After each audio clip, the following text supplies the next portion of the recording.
Sakana AI just released a model called Fugu, and they say it stands shoulder to shoulder with the best frontier models on the planet: engineering, science, reasoning. But there's something the headlines leave out. Fugu isn't really a single model, it's a system that runs on a pool of other companies' models, coordinated by one small controller. And the benchmark it's celebrated for, it was measured against two models Fugu can't actually use. The engineering here is genuinely clever. The marketing oversells it. Let me show you exactly what's going on.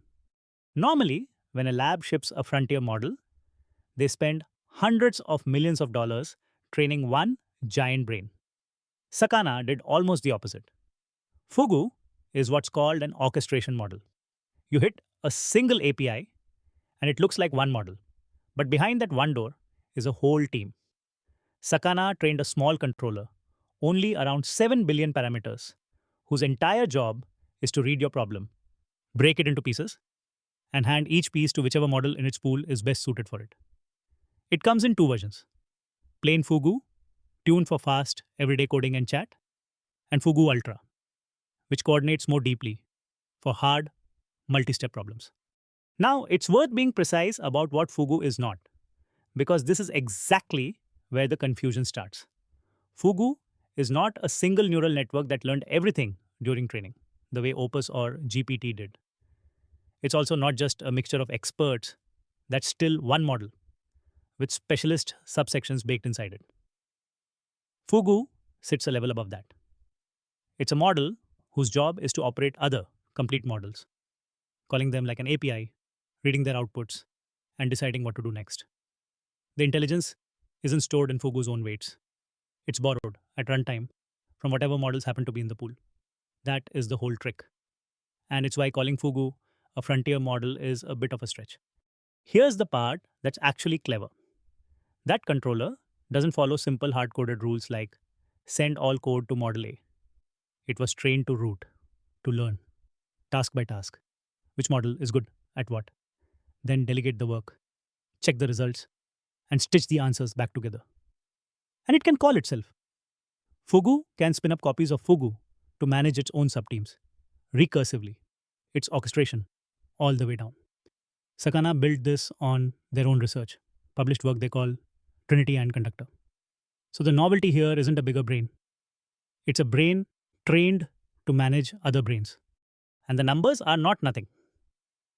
On Sakana's own comparison, Fugu Ultra scores 73.7 on SWE-Bench Pro, a hard software engineering test, versus 69.2 for Anthropic's Opus 4.8. On LiveCodeBench, 93.2 to Opus's 87.8 on GPQA-Diamond, a brutal graduate level science exam, 95.5 versus 92.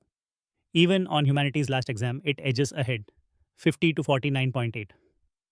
So a controller gluing together cheaper models is genuinely beating a real frontier model it had access to. That part is real and it's impressive. But here's the line the press releases skate right past. Sakana's bigger claim is that Fugu matches Fable 5 and Mythos, Anthropic's very top models, except those two aren't in Fugu's pool. Fugu literally cannot call them because they're export controlled and not publicly available. So, matches Fable 5 is not a head-to-head result. It's Fugu's measured score sitting in a table next to Fable's own self-reported score.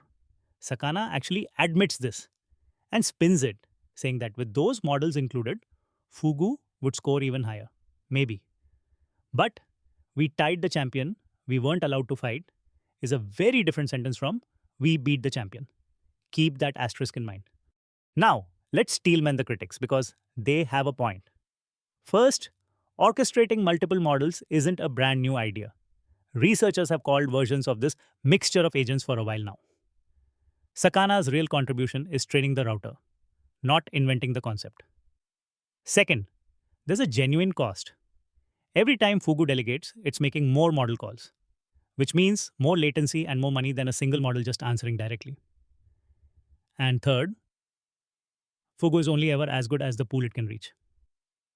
If the best models are walled off, you're orchestrating the second tier. None of this makes Fugu bad, but it does mean the honest label is a clever system, not a new frontier brain. So, why orchestrate at all? Instead of just training your own giant model, this is where it gets smarter than it first looks. Sakana's argument is basically geopolitical. If your bank, your hospital, or your government runs entirely on one company's model, and that model gets export controlled or cut off overnight, you are stranded. Fugu's pitch is that because it just orchestrates a pool of swappable models, if one vendor disappears, the controller simply routes around it. They frame it as a hedge against the concentration of power, what they call AI sovereignty. You're not betting critical infrastructure on a single lab in a single country. And to their credit, Sakana didn't only post benchmarks. In a beta with 500 users, they ran Fugu Ultra on long, messy, real world work. They pointed it at improving another AI's training recipe. And over 14 hours, on a single H100 GPU, Fugu ran more than 100 experiments, editing the training code itself and keeping only what worked. They ran full cybersecurity assessments, reconnaissance, injection tests, and a clean report with retest steps. And on code review, where rival tools flagged about 3 issues, Fugu surfaced more than 20. The orchestration approach seems to genuinely shine on long, multi-step grind, exactly where a single model tends to lose the thread. One test is worth slowing down on because it shows what orchestration is actually for. Sakana dropped Fugu into a trading simulation, but it wasn't asked for a stock tip. It was put in a loop. Each simulated week, it received fresh market data for an anonymized stock, had to reason about it, place a decision, and then live with the consequences before seeing the next week, with no peeking at the future. 50 weeks of that, compounding its own mistakes and corrections, starting from $10,000. And whatever the final return, the striking part is simply that a system held a coherent, multi-step strategy across 50 sequential decisions. That's exactly the kind of long horizon task where a single chatbot answering one prompt at a time tends to completely fall apart. So, is Fugu a frontier model? No. And Sakana would tell you that's the entire point. It's a bet that the next leap doesn't come from one bigger brain, but from one smart conductor working the brains we already have. The benchmark framing oversells it a little. Read the asterisk on that Fable comparison. But the underlying idea that orchestration is its own frontier and a strategically important one when access to any single model can vanish overnight. That might be the part that actually lasts. It's worth watching closely. So, who is this actually for? If you're an individual just chatting with an AI, Fugu probably isn't your daily driver. A single top model is simpler and cheaper. Where it gets genuinely interesting is the organization that can't afford to depend on one vendor, the bank, the agency, the government, worried about being cut off overnight. For them, an orchestration layer that can swap models in and out isn't a gimmick, it's insurance. And for the rest of us, Fugu is a preview of a real shift. The value quietly moving up a layer from owning the smartest model to conducting the smartest system. If you want the cheat sheet version of all this, how orchestration models actually work, the real benchmark table with the asterisks made clear, and where Fugu fits, I made a free one-page breakdown. Just comment the word Fugu and I'll send it to you, or grab it at the link below. And if you build with this stuff seriously, my 4 guides on Cloud Code, Codex, and AI workflows go much deeper. Links are in the description. Subscribe here on YouTube and follow Hyper Automation Labs on Instagram and Facebook, because I do the boring reading, so you get the honest version. I'll see you in the next one.